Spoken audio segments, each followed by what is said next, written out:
ಇಂದಿನ ವನಿತಾ ವಿಹಾರ ಕಾರ್ಯಕ್ರಮದಲ್ಲಿ ಬೀದರ್ನ ಜನನಿ ಸಾಹಿತ್ಯ ಮತ್ತು ಸಾಂಸ್ಕೃತಿಕ ವೇದಿಕೆ ಸದಸ್ಯರಿಂದ ಕಾರ್ಯಕ್ರಮ ವೈವಿಧ್ಯ. ಎಲ್ಲರಿಗೂ ನಮಸ್ಕಾರ. ಇದೀಗ ಬೀದರಿನ ಜನನಿ ಸಾಹಿತ್ಯ ಮತ್ತು ಸಾಂಸ್ಕೃತಿಕ ವೇದಿಕೆ ವತಿಯಿಂದ ಕಾರ್ಯಕ್ರಮ ವೈವಿಧ್ಯ. ಮೊಟ್ಟ ಮೊದಲಿಗೆ ಶ್ರೀಮತಿ ಗೀತಾಂಜಲಿ ಎಸ್ ಪಾಟೀಲ್ ಅವರಿಂದ ಕವನ ವಾಚನ. ಕವನದ ಶೀರ್ಷಿಕೆ ಆತ್ಮಶುದ್ಧಿ. ಕಡುಕೆಂದಾವರೆ ನೇಸರ ನೆದೆಯಲಿ ಧಗಧಗ ಉರಿಯಲಿ ಉಳಿದೀತೆ, ಸಾವಿರ ನೋವಿನ ಶರಧಿಯ ನಡುವಲಿ ನಗುವಿನ ಅಲೆ ಬಳಿಸುಳಿದೀತೆ. ಅರಿವಿನ ಕಣ್ಣನು ತೆರೆಯದೇ ಇದ್ದರೆ ಜ್ಞಾನದ ಬೆಳಕು ಹರಿದೀತೆ, ಅರಿಷಡ್ವರ್ಗದ ನರ್ತನ ಮೆರೆಯಲು ಮನದಲ್ಲಿ ಶಾಂತಿಯು ಉದಿಸೀತೆ. ಸೊಬಗನು ತುಂಬಿದ ಬೆಳ್ಳಿ ಮೋಡವು ಇಳೆಯದೆಯಲಿ ಮಳೆ ಸುರಿಸೀತೆ, ಉದಕವೇ ಇಲ್ಲದ ಕೃತಕ ಕಣಿವೆಯು ಬೆಳೆಯನು ಹಸನು ಮಾಡೀತೆ. ಮರಗಿಡ ಬೆಳೆಸದೆ ಪರಿಸರ ಉಳಿಸದೆ ಶುದ್ಧ ಗಾಳಿಯು ದೊರೆತೀತೆ, ಪರರಿಗೆ ಒಳಿತನು ಬಯಸದ ಪ್ರಾರ್ಥನೆ ಹರಿಹರ ರೆದೆಯನು ಮುಟ್ಟೀತೆ. ಬಿತ್ತುವೆ ಒಂದು ಬೇಡುವೆ ಒಂದು ಒಲಿವನು ಹೇಗೆ ಭಗವಂತ, ನಿರ್ಮಲ ನಡೆನುಡಿ ಒಂದಾಗಿರಲು ಬರದೇ ಇರುವನು ಅವನೆಂತ. ಇನ್ನೊಂದು ಕವನ, ಶೋಷಣೆಯ ರೂಪಗಳು. ಮೌಢ್ಯಕ್ಕೆ ಬಲಿಯಾಗಿ ಬದುಕು ನರಳಿತು, ಹುಚ್ಚು ಸಂಪ್ರದಾಯ ನೆನೆದು ಮನವು ಕೆರಳಿತು. ಜಾತಿ ಯಾವುದಾದರೇನು ಮನುಜರಲ್ಲವೇ, ಆಚಾರದ ಶುದ್ಧಿ ಇರಲು ಕುಲಜರಲ್ಲವೇ. ಅರ್ಥವಿರದ ನಂಬಿಕೆಗಳು ಹೆಣ್ಣ ಪಾಲಿಗೆ, ಶೋಷಣೆಯ ಹೊಸರೂಪದಿ ಗಂಡಿನ ನಡಿಗೆ. ದೇವದಾಸಿ ಪದ್ಧತಿಯ ದೇವ ತಂದನೆ, ವ್ಯಭಿಚಾರಕ್ಕೆ ನವನಾಮವ ದೇವ ಕೊಟ್ಟನೆ. ದಾಸಿ ಅವಳು ಆದರೂನು ಅವನು ದೇವನೇ, ಕಾಯ ಶುದ್ಧಿ ಇರದವನು ಮತಿಯ ಮರೆತನೆ. ಹೆಣ್ಣು ಕುಲದ ಅಪಮಾನಕ್ಕೆ ಸಂಸ್ಕೃತಿ ನೆಪವೇ, ನಾರಿ ಪೂಜ್ಯಳೆಂಬ ನುಡಿಯು ಕೇವಲ ಜಪವೇ. ಮನಕ್ಕೆ 100 ಪೆಟ್ಟು ಕೊಟ್ಟು ಕ್ಷಮಿಸು ಎಂದರು, 10 ಹಲವು ಗಾಯ ಮಾಡಿ ಮುಲಾಮು ತಂದರು. 100 ವೇಷ ನೋಡಿ ಮನವು ರೋಸಿ ಹೋಗಿದೆ, ಗಂಡಿನ ಸ್ವಾರ್ಥಕ್ಕೆ ಬದುಕು ಘಾಸಿಗೊಂಡಿದೆ. ಪಡೆದು ನೋಡು ಒಮ್ಮೆ ಹೆಣ್ಣ ಜನ್ಮವ ಶಿವನೇ, ಅವಳೆದೆಯ ತಲ್ಲಣಗಳ ಅರಿಯಲು ಹರನೆ. ಸಮಾನತೆಯ ಬದುಕು ಬೇಡ ಮನ್ನಣೆ ಸಿಗಲಿ, ಶೋಷಣೆಗಳ ಸರಣಿ ನಿಂತು ನೆಮ್ಮದಿ ಸಿಗಲಿ. ಮತ್ತೊಂದು ಕವನ, ಭಾವಲೋಕ. ಭಾವದಾಗಸದಲ್ಲಿ ಎಷ್ಟೊಂದು ಚುಕ್ಕಿಗಳು, ಮನದುಂಬಿ ನೋಡುತ್ತಿರೆ ಜಗವೆಲ್ಲ ಸೊಗಸು. ಬಳಿ ತೆರಳಿ ಕರಪಿಡಿದು ಹಾಡುತ್ತಾ ನಲಿಯುತ್ತಾ ನೆಲೆ ನಿಲ್ಲುವೆನು ಎಂಬ ಮಾತೆಂದು ಕನಸು. ಅಳುವ ಚುಕ್ಕಿಯೇ ಒಂದು ನಗುವ ಚುಕ್ಕಿಯೇ ಒಂದು, ಪರರೆದೆಯ ಹಿಗ್ಗಿನಲಿ ಹಿಗ್ಗಾಯಿತು ಮತ್ತೊಂದು. ಒಲವ ಸೂಸುವುದೊಂದು ದ್ವೇಷ ಕಾರುವುದೊಂದು, ಮೈತ್ರಿಯ ಮಲ್ಲಿಗೆಯ ಕಂಪು ಹರಡುವುದೊಂದು. ಬದುಕೆಂಬ ರಂಗಶಾಲೆಯ ತುಂಬ ಪಾತ್ರಗಳು, ಸಮಯಕ್ಕೆ ಅನುವಾಗಿ ಬದಲಾಗೋ ವೇಷಗಳು. ನಂಬಲಿ ಏನನ್ನು ನಂಬದಿರಲೇನನ್ನು, ಎಲ್ಲ ನನ್ನೊಳಗಿರಲು ನಾನೆಂಬ ಮಾಯೆಯನು. ನಾನೆಂಬ ಪಾಷಾಣ ನನ್ನೊಳಗೆ ಉದಯಿಸಲು, ಮೆಲ್ಲ ಮೆಲ್ಲನೆ ಮುಳುಗುತಿಹುದೆನ್ನ ನೌಕೆ. ನಾನು ನಾನೆಂದೆನ್ನುವ ಅಂದ ಚಂದದ ಅರಿಯು, ಸಂಬಂಧಗಳ ಸೂತ್ರ ನುಂಗೀತು ಜೋಕೆ. ನನ್ನೊಳಗೆ ಅವಿತಿದ್ದು ನನ್ನತನವನ್ನು ಕೊಲ್ಲುವ, ದ್ವೇಷದ ಭಾವಗಳು ಮರೆಯಾಗಲಿ. ಒಲವ ರಸಗಳು ಎಲ್ಲ ಸಮನಾಗಿ ಜೊತೆ ಬೆರೆತು, ಬಾಳ ಹಾದಿಯ ಸೊಗಸು ಚಿರವಾಗಲಿ, ಬಾಳ ಹಾದಿಯ ಸೊಗಸು ಚಿರವಾಗಲಿ. ಧನ್ಯವಾದಗಳು ಗೀತಾಂಜಲಿ ಪಾಟೀಲ್. ಇದೀಗ ಶ್ರೀಮತಿ ಕಸ್ತೂರಿ ಪಟ್ಪಳ್ಳಿ ಇವರಿಂದ ವಚನ ಸಾಹಿತ್ಯದಲ್ಲಿ ಶಿವಶರಣೆಯರ ಸೌಂದರ್ಯ ಪ್ರಜ್ಞೆ. ಎಲ್ರಿಗೆ ಶರಣಾರ್ಥಿಗಳು. ಶಿವಶರಣರ ವಚನಗಳಲ್ಲಿ ಸೌಂದರ್ಯ ಪ್ರಜ್ಞೆ. ಹೊರಗೆ ನೋಡಿದರೆ ಕಲ್ಲು, ಒಳಗೆ ನೋಡಿದರೆ ಶಿವ, ಒಳನೋಟವಿಲ್ಲದೆ ಅರಿಯಲಾಗದು. ಗುಹೇಶ್ವರ ಅಲ್ಲಮ ಪ್ರಭುವಿನ ವಚನದಲ್ಲಿ ಹೊರಗಿನ ರೂಪಕ್ಕಿಂತ ಒಳಗಿನ ಆತ್ಮ ಜ್ಞಾನವೇ ಮುಖ್ಯ ಎಂಬ ಸಂದೇಶವನ್ನು ಸಾರುತ್ತದೆ. ಬಾಹ್ಯ ಸೌಂದರ್ಯ ಕ್ಷಣಿಕ, ಆತ್ಮ ಸೌಂದರ್ಯ ಶಾಶ್ವತ. ಸೌಂದರ್ಯ ಪ್ರಜ್ಞೆ, ಆತ್ಮಜ್ಞಾನ ಮತ್ತು ಆಂತರಿಕ ದಿವ್ಯತೆ. ಶಿವಶರಣರ ವಚನಗಳಲ್ಲಿ ಸೌಂದರ್ಯ ಪ್ರಜ್ಞೆ ಎಂದರೆ ಕೇವಲ ಬಾಹ್ಯ ಸೌಂದರ್ಯವಲ್ಲ, ಮನಸ್ಸಿನ ಶುದ್ಧತೆ, ಭಕ್ತಿ, ಕಾಯಕ, ದಾಸೋಹ, ಸಮಾನತೆ, ಸತ್ಯನಿಷ್ಠೆ ಮತ್ತು ಆತ್ಮಾನುಭವ ಇವೇ ನಿಜವಾದ ಸೌಂದರ್ಯವೆಂದು ಶರಣರು ಪ್ರತಿಪಾದಿಸಿದ್ದಾರೆ. ಬಸವಣ್ಣನವರ ವಚನದಲ್ಲಿ ಕಳಬೇಡ ಕೊಳಬೇಡ ಹುಷಿಯ ನುಡಿಯಲು ಬೇಡ ಮುನಿಯಬೇಡ ಅನ್ಯರಿಗೆ ಅಸಹ್ಯ ಪಡಬೇಡ ತನ್ನ ಬಣ್ಣಿಸಬೇಡ ಇದಿರ ಹಳಿಯಲು ಬೇಡ ಇದೇ ಅಂತರಂಗ ಶುದ್ಧಿ ಇದೇ ಬಹಿರಂಗ ಶುದ್ಧಿ ಇದೇ ನಮ್ಮ ಕೂಡಲ ಸಂಗಮ ದೇವನೊಲಿಸುವ ಪರಿ. ಈ ವಚನದಲ್ಲಿ ನೈತಿಕ ಬದುಕಿನ ಸೌಂದರ್ಯವನ್ನು ಬಸವಣ್ಣನವರು ವಿವರಿಸಿದ್ದಾರೆ. ಸತ್ಯ, ಅಹಿಂಸೆ, ವಿನಯ, ಸಹನೆ ಮತ್ತು ಶುದ್ಧ ಮನಸ್ಸೇ ಮನುಷ್ಯನ ನಿಜವಾದ ಅಲಂಕಾರವೆಂದು ತಿಳಿಸುತ್ತಾರೆ. ಇಲ್ಲಿ ಸೌಂದರ್ಯವು ರೂಪದಲ್ಲಲ್ಲ, ಗುಣದಲ್ಲಿ ಅಡಗಿದೆ. ಸೌಂದರ್ಯ ಪ್ರಜ್ಞೆ ಎಂದರೆ ಅಂತರಂಗದ ಪಾವಿತ್ರವೇ ಪರಮ ಸೌಂದರ್ಯ. ಅಕ್ಕ ಮಹದೇವರ ವಚನದಲ್ಲಿ ನನ್ನೊಳಗಿರುವ ಚೆನ್ನಮಲ್ಲಿಕಾರ್ಜುನನೇ ನನ್ನ ಸೌಂದರ್ಯ, ನನ್ನ ಸಂಪತ್ತು. ಅಕ್ಕ ಮಹಾದೇವಿಯ ದೃಷ್ಟಿಯಲ್ಲಿ ದೇವರೊಂದಿಗಿನ ಏಕತ್ವವೇ ನಿಜವಾದ ಸೌಂದರ್ಯ ಪ್ರಜ್ಞೆ. ದೇಹದ ಅಲಂಕಾರಕ್ಕಿಂತ ಭಕ್ತಿಯ ಅಲಂಕಾರವೇ ಶ್ರೇಷ್ಠ. ಸೌಂದರ್ಯ ಪ್ರಜ್ಞೆ ಭಕ್ತಿ ಮತ್ತು ಆತ್ಮ ಸಮರ್ಪಣೆಯಾಗಿದೆ. ಸಿದ್ದರಾಮೇಶ್ವರ ವಚನ ಕಾಯಕವೇ ಕೈಲಾಸ. ದುಡಿಮೆ ಮತ್ತು ಪ್ರಾಮಾಣಿಕ ಬದುಕು ಮನುಷ್ಯನನ್ನು ಪವಿತ್ರಗೊಳಿಸುತ್ತದೆ. ಶ್ರಮದಲ್ಲಿಯೇ ಜೀವನ ಸೌಂದರ್ಯ ಅಡಗಿದೆ. ಸೌಂದರ್ಯ ಪ್ರಜ್ಞೆ ಎಂದರೆ ಕಾಯಕ ಮತ್ತು ಕರ್ತವ್ಯನಿಷ್ಠೆ. ಬಟ್ಟೆ ಬಿಳಿದರೆ ಮನವು ಬಿಳಿಯದು, ಮನವು ಬಿಳಿದರೆ ಬಟ್ಟೆ ಬಿಳಿಯದಿದ್ದರೂ ಏನು, ರಾಮನಾಥನೇ ಸಾಕ್ಷಿ. ಬಾಹ್ಯ ಶುದ್ಧಿಗಿಂತ ಅಂತರಂಗದ ಶುದ್ಧಿಯೇ ಶ್ರೇಷ್ಠ. ದೇಹದ ಅಲಂಕಾರದಲ್ಲಿ ಮನುಷ್ಯನ ಸೌಂದರ್ಯವೇ ದೇವರಿಗೆ ಪ್ರಿಯ. ಸೌಂದರ್ಯ ಪ್ರಜ್ಞೆ ಎಂದರೆ ಅಂತರಂಗದ ನಿರ್ಮಲತೆ ಕಂಡುಬರುತ್ತದೆ. ಇದು ದೇವರ ದಾಸಿಮಯ್ಯವರ ವಚನ. ಚೆನ್ನಬಸವಣ್ಣ, ದಯವಿಲ್ಲದ ಧರ್ಮ ಯಾವುದು? ದಯವೇ ಧರ್ಮದ ಮೂಲ. ಕೂಡಲ ಚೆನ್ನ ಸಂಗಮ ದೇವ. ಕರುಣೆ, ಪ್ರೀತಿ ಮತ್ತು ಮಾನವೀಯತೆ ಜೀವನದ ಸೌಂದರ್ಯವನ್ನು ಹೆಚ್ಚಿಸುತ್ತವೆ. ದಯವಿಲ್ಲದ ಭಕ್ತಿ ನಿರರ್ಥಕ. ಸೌಂದರ್ಯ ಪ್ರಜ್ಞೆ ಎಂದರೆ ದಯೆ ಮತ್ತು ಮಾನವೀಯತೆ. ಇನ್ನು ಅಂಬಿಗರ ಚೌಡಯ್ಯನವರ ವಚನದಲ್ಲಿ ನಡೆಯೇ ನಿನ್ನ ನಾಮ, ನುಡಿಯೇ ನಿನ್ನ ನಾಮ, ಕಾಯಕವೇ ನಿನ್ನ ಪೂಜೆ. ಜೀವನದ ಪ್ರತಿಯೊಂದು ಕಾಯಕವೂ ದೇವಾರಾಧನೆಯಾಗಬೇಕು. ಸರಳ ಜೀವನವೇ ಶ್ರೇಷ್ಠ ಸೌಂದರ್ಯ. ಸೌಂದರ್ಯ ಪ್ರಜ್ಞೆ ಎಂದರೆ ಕಾಯಕ ಮತ್ತು ಸರಳತೆ. ಗಂಗಾಂಬಿಕೆಯವರ ವಚನದಲ್ಲಿ ವಚನ ಭಕ್ತಿಯ ಹೂವನ್ನು ಮನದಲ್ಲಿ ಅರಳಿಸು, ದೇವನು ಅಲ್ಲಿಯೇ ನೆಲೆಸುವೆನು. ಹೂವಿನ ಅಲಂಕಾರಕ್ಕಿಂತ ಭಕ್ತಿಯ ಹೂವೇ ಶ್ರೇಷ್ಠ. ದೇವರು ನಿರ್ಮಲ ಹೃದಯದಲ್ಲೇ ವಾಸಿಸುತ್ತಾನೆ. ಸೌಂದರ್ಯ ಪ್ರಜ್ಞೆ ಎಂದರೆ ಭಕ್ತಿಯ ಸೌಂದರ್ಯವಾಗಿದೆ. ಒಟ್ಟಿನಲ್ಲಿ ಹೇಳಬೇಕಾದರೆ ಶಿವಶರಣರ ವಚನಗಳಲ್ಲಿ ಸೌಂದರ್ಯ ಪ್ರಜ್ಞೆ ಎಂದರೆ ಅಂತರಂಗದ ಶುದ್ಧತೆ, ದಯೆ ಮತ್ತು ಕರುಣೆ, ಕಾಯಕದ ಪಾವಿತ್ರ್ಯ, ಸಮಾನತೆ, ಭಕ್ತಿ, ಆತ್ಮಜ್ಞಾನ, ಸರಳ ಜೀವನ ಇವುಗಳೇ ನಿಜವಾದ ಸೌಂದರ್ಯವೆಂದು ಶಿವಶರಣರು ಬೋಧಿಸಿದ್ದಾರೆ. ಅವರ ವಚನಗಳು ಇಂದಿಗೂ ಮಾನವ ಜೀವನಕ್ಕೆ ನೈತಿಕತೆ ಮತ್ತು ಆಧ್ಯಾತ್ಮಿಕ ಸೌಂದರ್ಯದ ದಾರಿದೀಪಗಳಾಗಿವೆ. ಧನ್ಯವಾದಗಳು. ಇದೀಗ ರೂಪಾ ಪಾಟ್ಲೆ ಅವರಿಂದ 2 ಕವನ ವಾಚನ. ಮೊದಲ ಕವನದ ಶೀರ್ಷಿಕೆ ಮಹಿಳೆಯ ವಿವಿಧ ಮಜಲುಗಳು. ಹುಟ್ಟಿದ ಕ್ಷಣದಿ ಮಗಳಾಗಿ ಮುದ್ದು ಮೊಗ್ಗಾಗುವಳು, ತಂದೆ ತಾಯಿಯ ಕಣ್ಣಿನ ಕನಸಾಗಿ ಬೆಳೆಯುವಳು, ಸಹೋದರಿಯಾಗಿ ಸ್ನೇಹದ ನೆರಳಾಗಿ ನಿಲ್ಲುವಳು, ಸಖಿಯಾಗಿ ಜೀವನದ ಹಾದಿಯಲ್ಲಿ ಜೊತೆಯಾಗುವಳು. ಹುಟ್ಟಿದ ಕ್ಷಣದಿ ಮಗಳಾಗಿ ಮುದ್ದು ಮೊಗ್ಗಾಗುವಳು, ತಂದೆ ತಾಯಿಯ ಕಣ್ಣಿನ ಕನಸಾಗಿ ಬೆಳೆಯುವಳು, ಸಹೋದರಿಯಾಗಿ ಸ್ನೇಹದ ನೆರಳಾಗಿ ನಿಲ್ಲುವಳು, ಸಖಿಯಾಗಿ ಜೀವನದ ಹಾದಿಯಲ್ಲಿ ಜೊತೆಯಾಗುವಳು. ಹೆಂಡತಿಯಾಗಿ ಮನೆಯ ದೀಪವ ಬೆಳಗಿಸುವಳು, ಹೆಂಡತಿಯಾಗಿ ಮನೆಯ ದೀಪವ ಬೆಳಗಿಸುವವಳು, ತಾಯಿಯಾಗಿ ಮಮತೆಯ ಸಾಗರವ ಹರಿಸುವಳು, ತಾಯಿಯಾಗಿ ಮಮತೆಯ ಸಾಗರವ ಹರಿಸುವಳು. ಕೆಲಸದ ಕ್ಷೇತ್ರದಿ ಸಾಧನೆಯ ಶಿಖರವ ಏರುವಳು, ಕೆಲಸದ ಕ್ಷೇತ್ರದಿ ಸಾಧನೆಯ ಶಿಖರ ಏರುವಳು. ಸಮಾಜದ ಬದಲಾವಣೆಗೆ ದಾರಿದೀಪವಾಗುವಳು. ತ್ಯಾಗ, ಸಹನೆ, ಪ್ರೀತಿ, ಧೈರ್ಯದ ರೂಪವೇ ಮಹಿಳೆ. ಜೀವನದ ಪ್ರತಿಯೊಂದು ಮಜಲಿಗೂ ಬೆಳಕೇ ಮಹಿಳೆ. ಅವಳ ನಗು ಮನೆಗೆ ನಂದಾದೀಪ, ಅವಳ ಕನಸು ದೇಶದ ಭವಿಷ್ಯದ ದೀಪ, ಅವಳ ಕನಸು ದೇಶದ ಭವಿಷ್ಯದ ದೀಪ. ಗೃಹಿಣಿಯಾಗಿ ಸಂಸಾರದ ಚಕ್ರ ತಿರುಗಿಸುವವಳು, ಗೃಹಿಣಿಯಾಗಿ ಸಂಸಾರದ ಚಕ್ರ ತಿರುಗಿಸುವವಳು, ತಾಯಿಯಾಗಿ ಪ್ರೀತಿಯ ಅಮೃತ ಉಣಬಡಿಸುವಳು, ತಾಯಿಯಾಗಿ ಪ್ರೀತಿಯ ಅಮೃತ ಉಣಬಡಿಸುವಳು. ಸಾಧಕಿಯಾಗಿ ಲೋಕದ ಎತ್ತರ ಮುಟ್ಟುವಳು, ಸಾಧಕಿಯಾಗಿ ಲೋಕದ ಎತ್ತರ ಮುಟ್ಟುವಳು. ಶಕ್ತಿಯ ಪ್ರತೀಕವಾಗಿ ಇತಿಹಾಸ ಬೆಳೆಯುವಳು, ಶಕ್ತಿಯ ಪ್ರತೀಕವಾಗಿ ಇತಿಹಾಸ ಬರೆಯುವಳು. 2ನೇ ಕವನದ ಶೀರ್ಷಿಕೆ ತಾಯಿಯ ಪ್ರೀತಿ.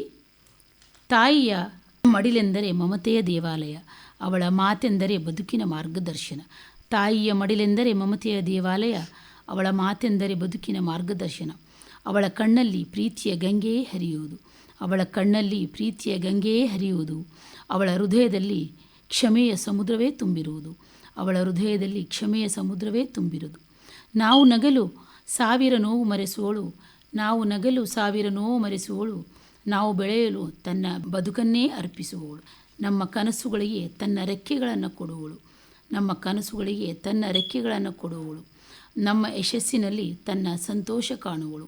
ಮಕ್ಕಳ ತಪ್ಪುಗಳನ್ನು ಕ್ಷಮಿಸುವ ಮೊದಲ ವ್ಯಕ್ತಿ, ಮಕ್ಕಳ ಸೋಲಿನಲ್ಲಿ ಧೈರ್ಯ ತುಂಬುವ ಮೊದಲ ಶಕ್ತಿ. ಮಕ್ಕಳ ತಪ್ಪುಗಳನ್ನು ಕ್ಷಮಿಸುವ ಮೊದಲ ವ್ಯಕ್ತಿ, ಮಕ್ಕಳ ಸೋಲಿನಲ್ಲಿ ಧೈರ್ಯ ತುಂಬುವ ಮೊದಲ ಶಕ್ತಿ. ಜಗವೆಲ್ಲ ಕೈ ಬಿಟ್ಟರೂ ಕೈ ಹಿಡಿಯುವ ನೆರಳು, ಜಗವೆಲ್ಲ ಕೈ ಬಿಟ್ಟರೂ ಕೈ ಹಿಡಿಯುವ ನೆರಳು.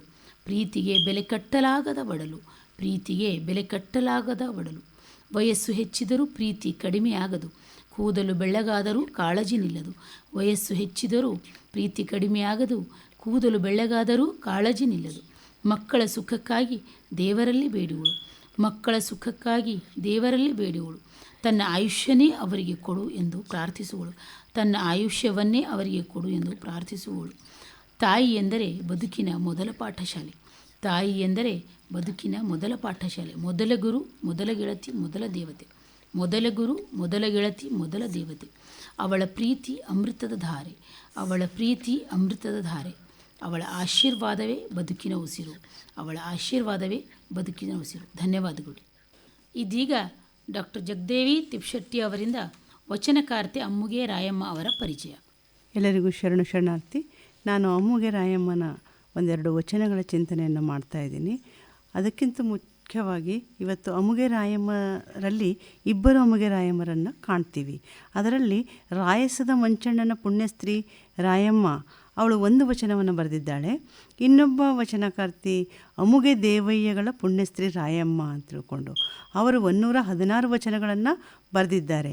ಹೀಗಾಗಿ ನಾನಿವತ್ತು ಆಯ್ಕೆ ಮಾಡಿಕೊಂಡಿರ್ತಕ್ಕಂಥದ್ದಂದರೆ ಅಮ್ಮುಗೆ ದೇವಯ್ಯಗಳ ಪುಣ್ಯಸ್ತ್ರೀಯಾಗಿರ್ತಕ್ಕಂಥ ರಾಯಮ್ಮ ಅವರು 116 ವಚನಗಳನ್ನು ಬರೆದು ಇವರ ಕಾಲ 1160. ಇದು ಸಿದ್ದರಾಮಚಾರಿತ್ರದಲ್ಲಿ ಸಹ ಉಲ್ಲೇಖಿಸಲಾಗಿದೆ. ಶಿವಲಿಂಗ ಕವಿಯ ಅಮ್ಮುಗೆ ದೇವಯ್ಯಗಳ ಸಾಂಗತ್ಯ ಮತ್ತು ಜನಪದ ಕಾವ್ಯದಲ್ಲಿ ಸಹ ಇದು ಪ್ರಕಟವಾಗಿರೋದನ್ನು ನಾವು ಕಾಣ್ತೀವಿ.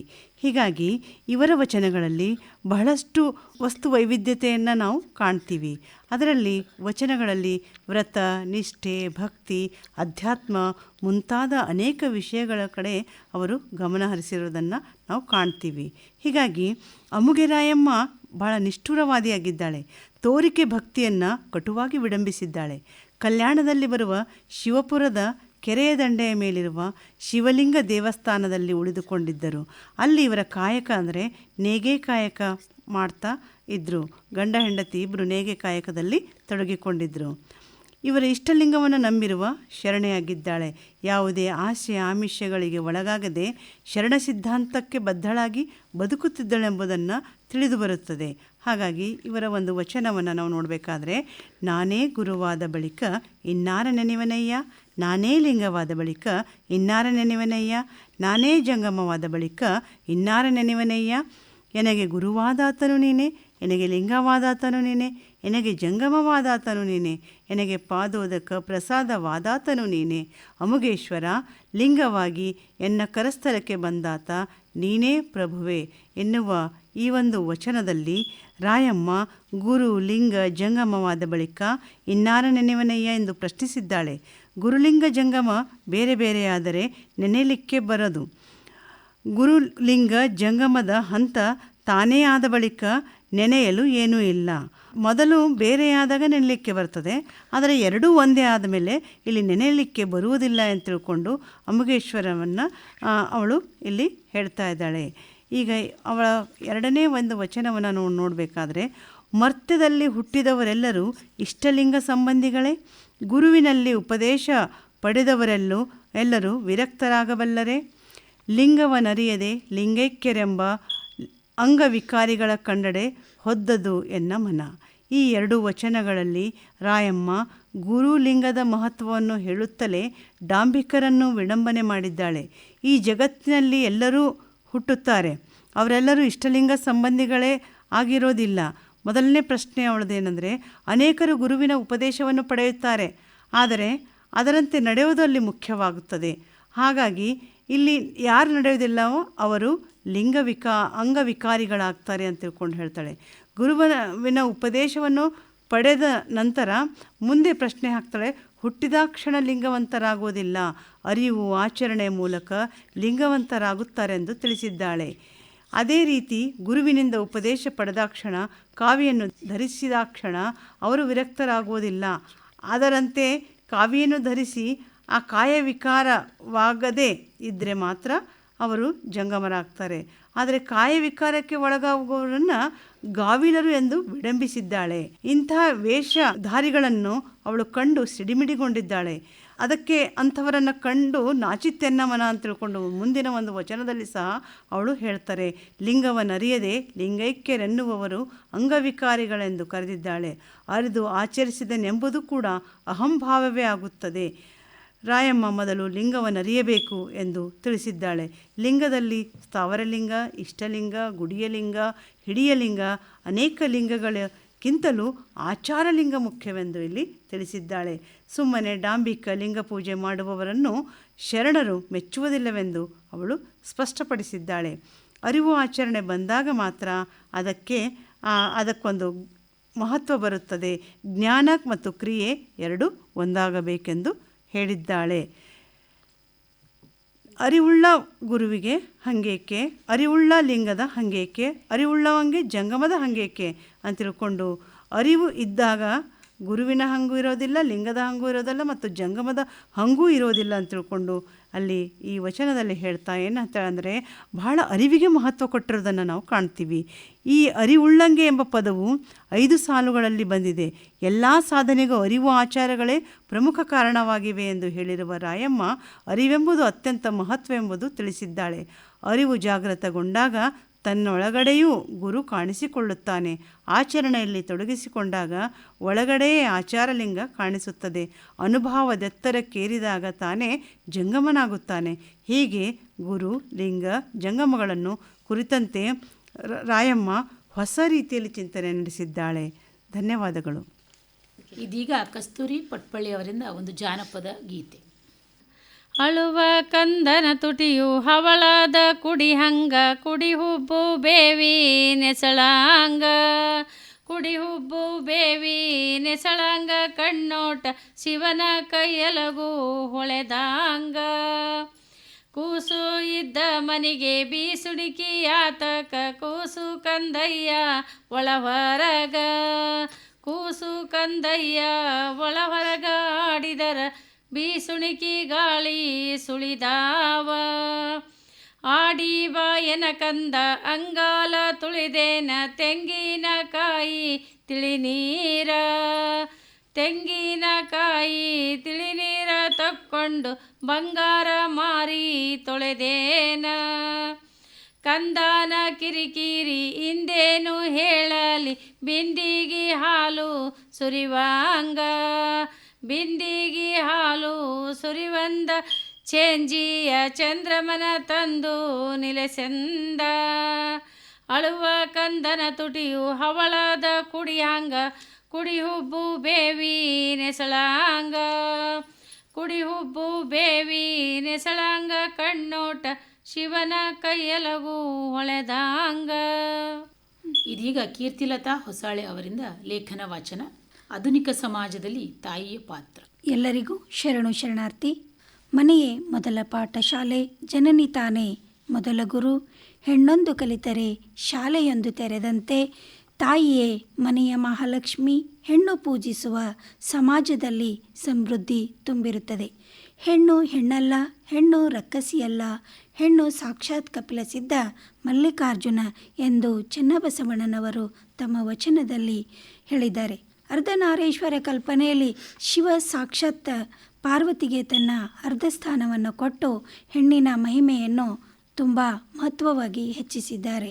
ಪ್ರಾಚೀನ ಸಂಸ್ಕೃತಿಯಿಂದ ನಾವು ಹೆಣ್ಣಿನ ಸ್ಥಾನಮಾನವನ್ನು ನೋಡುತ್ತಾ ಬಂದಾಗ, ಪ್ರಾಚೀನ ಕಾಲದಿಂದಲೂ ಕುಟುಂಬ ಸಂಸ್ಕೃತಿಯ ಮೇಲೆ ಬೆಳಕು ಚೆಲ್ಲಿದಾಗ ಪಿತೃಪ್ರಧಾನ ಕುಟುಂಬಗಳಾದರೂ ಮಾತೃದೇವೋಭವ ಎಂದು ಹೇಳುವ ನಾವು ಮೈತ್ರಿ ಗಾರ್ಗಿಯಿಂದ ಅಕ್ಕ ಮಹಾದೇವಿ, ಕಲ್ಯಾಣದ ಶರಣಿಯರು, ಜೀಜಾಬಾಯಿ, ಸಾವಿತ್ರಿಬಾಯಿ ಫುಲೆ, ಪುತಳಿಬಾಯಿ ಅಂತಹ ಮಹಾನ್ ತಾಯಂದಿರು ನಮ್ಮ ಭಾರತೀಯ ಸಂಸ್ಕೃತಿಯಲ್ಲಿ ಸಂಸ್ಕಾರಗಳು ಮಕ್ಕಳಲ್ಲಿ ತುಂಬುವುದರ ಮೂಲಕ ಸಮಾಜದಲ್ಲಿ ಮೇಲ್ಛೂಣಿಯಲ್ಲಿ ನಿಂತಿದ್ದಾರೆ. ಆಧುನಿಕ ಸಮಾಜದಲ್ಲಿ ಈಗ ನಾವು ಬಹಳಷ್ಟು ಮಾತುಗಳನ್ನು ಕೇಳ್ತಾ ಇರ್ತೀವಿ. ನಮ್ಮ ಅಜ್ಜಿಯಂದಿಯರು ನಮಗೆ ಅವಾಗವಾಗ ಹೇಳ್ತಾ ಇರ್ತಾರೆ, ಮಕ್ಕಳೇ ನಿಮ್ಮ ಹಣೆ ಬರಹ ತುಂಬ ಚೆನ್ನಾಗಿದೆ. ಕಾಲ ಕಾಲಕ್ಕೆ ತಕ್ಕಂತೆ ಹೆಣ್ಣುಮಕ್ಕಳ ಸ್ಥಾನಮಾನ ಗೌರವಗಳಲ್ಲಿ ಸುಧಾರಣೆಗಳಾಗುತ್ತಾ ಬಂದಿವೆ. ಹೇಗೆಂದರೆ ಅಜ್ಜಿಯ ಕಾಲದಿಂದ ಅಜ್ಜಿಯ ಬದುಕಿನಗಿಂತ ನಮ್ಮಮ್ಮನ ಬದುಕು ತುಂಬ ಚೆನ್ನಾಗಿದೆ, ನಮ್ಮಮ್ಮನ ಬದುಕಿನಗಿಂತ ಈಗ ನಮ್ಮ ಬದುಕು ತುಂಬ ಚೆನ್ನಾಗಿದೆ ಅಂತ ಹೇಳುವುದರಲ್ಲಿ ಅನೇಕ ಪ್ರಕಾರದ ಸೌಲಭ್ಯಗಳು ನಮ್ಮ ಮಹಿಳೆಯರಿಗೆ ತಂತ್ರಜ್ಞಾನ ವ್ಯವಸ್ಥೆಯಲ್ಲಿ ಪರಿವರ್ತಿತ ಸಮಾಜದಲ್ಲಿ ಕುಟುಂಬಕ್ಕಷ್ಟೇ ಸೀಮಿತಗೊಳ್ಳದೆ ಸಮಾಜದ ಪ್ರಗತಿಪರ ಅಂಶಗಳಾದ ಶಿಕ್ಷಣ, ಉದ್ಯೋಗ, ವಿಜ್ಞಾನ, ರಾಜಕೀಯ, ಸಾಹಿತ್ಯ, ಕಲೆ, ಕ್ರೀಡೆ, ಉದ್ಯಮ ಸೇರಿದಂತೆ ಎಲ್ಲ ಕ್ಷೇತ್ರಗಳಲ್ಲೂ ತಮ್ಮ ಛಾಪು ಮೂಡಿಸುತ್ತಿದ್ದಾರೆ. ಆಡುಮುಟ್ಟದ ಸೊಪ್ಪಿಲ್ಲ, ಮಹಿಳೆ ಪ್ರವೇಶಿಸದ ಕ್ಷೇತ್ರವಿಲ್ಲ ಎನ್ನುವ ಹಾಗೆ ಶಿಕ್ಷಣದ ಪ್ರಭಾವದಿಂದ ಎಲ್ಲ ಕ್ಷೇತ್ರದಲ್ಲಿ ಮಹಿಳೆ ದಾಪುಗಾಲು ಹಾಕಿದ್ದಾಳೆ. ಸಮಬಾಳು ಸಮಪಾಲು ಪುರುಷರಿಗೆ ಸಮಳಾಗಿ ಕಾರ್ಯನಿರ್ವಹಿಸಿ ತನ್ನ ಸಾಮರ್ಥ್ಯವನ್ನು ಸಾಬೀತುಪಡಿಸುತ್ತಿದ್ದಾಳೆ. ಇದೀಗ ಶಾಂತಾ ಎಸ್ ವೀರ್ ಶೆಟ್ಟಿಯವರಿಂದ ಕವನ ವಾಚನ. ಎಲ್ಲರಿಗೂ ನಮಸ್ಕಾರಗಳು. ನನ್ನ ಮೊದಲ ಕವನ ಸಂಸಾರದ ಸಪ್ತಸ್ವರ.